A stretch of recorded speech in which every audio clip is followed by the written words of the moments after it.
We are back again with Tim and Christine at the Ocko Microfarm. I'm Drake with that big bearded American tourist, and we are going to continue our fruit reviews with something that you might have heard before, but probably have never tried before.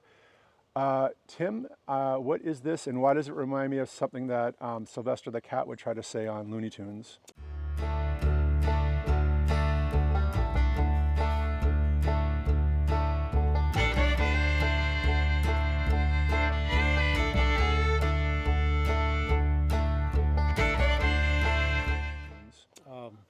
This is the American Persimmon. It is a native fruit. It's been cultivated by Native Americans for thousands of years. They still remain in the wild. Some large selections like this one. This is Yates/Proc. I don't remember if it has great flavor or not, but I have a wild one here to compare it to. So let's give them a try. Okay. All right, so I'm gonna pop the wild one in first. Now, I have to say from my experience with persimmons, which I have tried before, but I don't have a great recollection of them, they do not look appealing. No. Now, these look like wrinkly, and the feeling of them, instantly you think that this is already a rotten fruit. Yeah, it's called a process called bletting, where it over ripens and becomes jelly. So when persimmons blet, that's when they become most edible. The astringent ones, anyhow. Now, this black ring around the top, that's just normal? That's normal, that's just pigment. Okay. You can see. And this is going to sound weird to say, because with fruits you don't think of this, but the actual feel of it is not appealing. So right off the bat, if I'd never tried one of these before, I would say this is not going to be a good fruit to try. It just doesn't have a good look. It's not eye appealing. It doesn't feel appealing. And I'm not catching any really significant smells. So, yeah. All right, there, now that's popped open a little bit.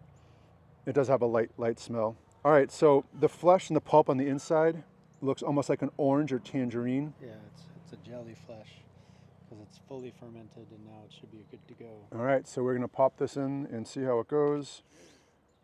Persimmons. Oh, wow. Nice and rich. You want to save the seed on this guy? No. All right, so as I've mentioned in my previous ones, it is sometimes very hard to describe things that you don't have the palate for. Tim kind of prepped me originally with persimmons and kind of gave them a honey flavor to them. So there's almost like a honey jelly flavor. And it's a very unique flavor. I have to say that, like, I'm having a very hard time trying to find another fruit to compare it to. It's very distinct. Now, what other fruits are in the family of persimmons, or is there anything else similar to it?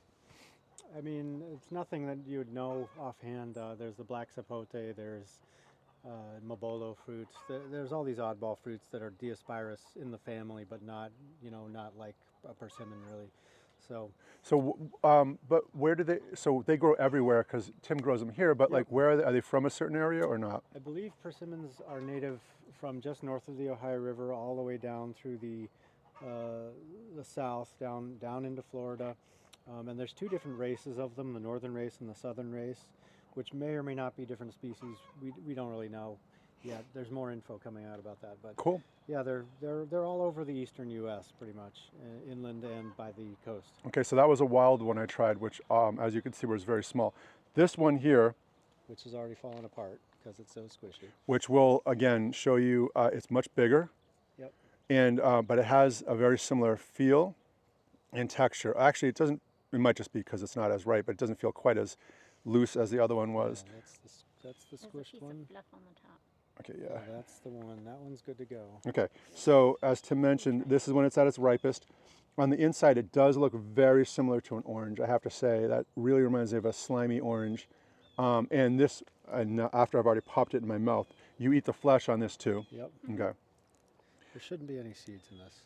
It looks like there's a couple of tiny ones in there. There might be. Those look aborted seeds. So persimmons are parthenocarpic, meaning they bear fruit without seed if there's no male present. It's one of a few tree crops that are, like mulberries or breadfruit. Actually, rather than shove this entire thing in my mouth, like a... Just take a bit. Yeah. Oh, wow. It's a little different. Yeah. A little more spread out. I'd say the flavor's a little stronger. All right, cool. But again, yeah, I have to say it's a little bit of a stronger flavor. not that I could describe it accurately. Again, besides like a honey jelly kind of texture and taste, Yeah, it's kind of non-specific. yeah, I can't describe it as any other fruit. Yeah. Huh. Tastes like a persimmon. Mm-hmm. Yeah. So when you eat a wild persimmon, you'll often get some rum or caramel type flavors in them. Those are very faint in the wild ones I brought home, but persimmons can range anywhere from caramel burnt sugar, rum flavor to light and fruity like apricot type flavors. So there's a range in there. And so actually, interestingly enough, we're doing this persimmons review after Tim just came back from a journey a third away around the United States. And can you talk a little bit about that? Why did you go? Where did you go? And what did you do when you were there? And this was specific to persimmons? Yeah, this is specific to persimmons. I drove 1,000 miles to see Cliff England's Persimmon Orchard in McKee, Kentucky. It was the second annual persimmon tasting event, which he hosts in October every year now, apparently. And the fruit that I got to try was of various hybrid types, which are a mixture of Asian and American persimmon together. And I got to try a lot of different American persimmons that I'd never had before. And that was the point of the trip, was to get kind of a palate, an array of palate exposure, so I could more accurately assess my own fruits. So yeah, this one that we just tried is decently flavored, but it's not one of the best persimmons out there. It's very agreeable. It's very mild as persimmons go, but there are better ones. So if you're interested in that, I noticed you put a video up. Yep. That was from the trip. Yes. Are there more videos coming, or was that the bulk of it? There should be more videos on the way, like 1 or 2. Cool. That I'm in the works anyway. So.